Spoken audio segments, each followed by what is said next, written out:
அவரை ஒன்று ரெண்டு வார்த்தையாக சொல்றோம், நிறைய நீங்களும் கேள்விப்பட்டிருப்பீங்க. ஆனா அந்த அடிமை பண்பு மாறாமல் ஒரு உயர்ந்த நிலைக்கு வந்த பிறகும் அதே அன்போடு இருக்கிறது பெரிய விஷயம்.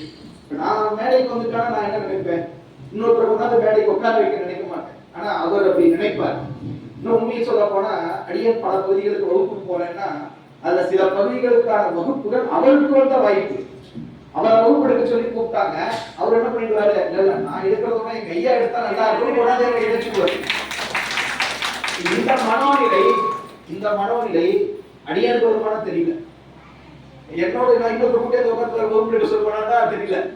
ஆனா கங்காதரன் அவர்கள் அவருக்கு கிடைத்த வாய்ப்புகளை எல்லாம் பல இடங்களிலே அடியனை அவர் சொல்லியிருக்கிறார். இன்னைக்கு வரைக்கும் இவர் சொன்ன ஒரு இடத்துல பெரிய பாடம் நிறைவு செய்து, திருவிளையாடல் பாடம் முழுமையாக நிறைவு செய்து, திருவாசல் வகுப்பு முழுமையாக நிறைவு செய்து, இப்போ திருமந்திர வகுப்பு போயிட்டு இருக்குங்க. கிட்டத்தட்ட ஒரு 20 வருஷமா அங்க போயிட்டு இருக்கிற அடியனை ஐயா தான் ஏற்பாடு செய்திருந்தார்.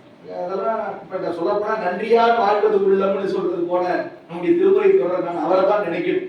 அவர் அதாவது வழக்கமா என்ன சொல்லுவாங்கன்னா, இவர் எனக்கு குருவா கிடைக்கிறது பெரிய பாக்கியம்னு சொல்லுவாங்க. நான் அதை மாற்றி சொல்லணும், இவர் எனக்கு மாணவனாக கிடைக்கிறது ஒரு பாக்கியம் அப்படிதான் சொல்லணும். அந்த அளவுக்கு நல்ல சிறப்பான ஆசிரியர். இவர் உண்மையும் சொல்றேன், இவரளவுக்கு நான் படிக்கல. இவரளவுக்கு படிப்போ அறிவோ கல்வியோ எதுவுமே அடியது கிடையாது. ஸ்பீச்சிங் ஸ்டைல் வேணா கொஞ்சம் வித்தியாசம் இருக்கும், அவருக்கும் எனக்கும் இருக்குமே ஒழிய அடியனை காட்டிலும் புலமையிலும் அறிவிலும் அன்பிலும் எல்லாவற்றிலும் ஒரு மிக உயர்ந்தார். நீங்க உணர்ந்திருப்பீங்கன்னு நினைக்கிறேன். நிச்சயமாக அது என்றைக்கும் அது அப்படியே இருக்கணும்ன்ற அன்போடு உங்களை எல்லாம் கேட்டுக்கொண்டு, இந்த நிறைய அன்பர்கள் இங்க இருக்கிறீங்க. சில அன்பர்கள் எல்லாம் முன்னின்று பணிகளை செய்கிறார்கள். அவங்க வந்தோடனே என்ன முதல் கண்டிஷன் எங்க யார் பேரையும் சொல்லக்கூடாதுன்னு தான். அதனால அவங்க எல்லாருடைய திருவடி தாமரைகளையும் இங்கே நான் மீண்டும் மீண்டும் நன்றி பாராட்டி கொண்டு, அவர் சொன்ன நிறைய புகழ்மொழிகள் சொன்னார், எது மனசுல வச்சுக்காம கேட்டீங்கன்னாலும் பாடம் கிடைச்சது. அதெல்லாம் ஒன்றும் கிடையாதுங்க, சும்மா அதெல்லாம் ஒன்றுமே இல்லை. அப்படின்னு தான் நமக்கு நம்ம ரெண்டு பேருக்கும் இடையில ஒரு நீட்சி ஏற்படும். அதனால அதெல்லாம் வேண்டாம். ரொம்ப எளிமை, எனக்கு ஒன்றும் தெரியாது. எனக்கு என்னன்னா அடியார்களை பற்றி அடியார்களிடத்துல பேசணும், அவ்வளவுதான்.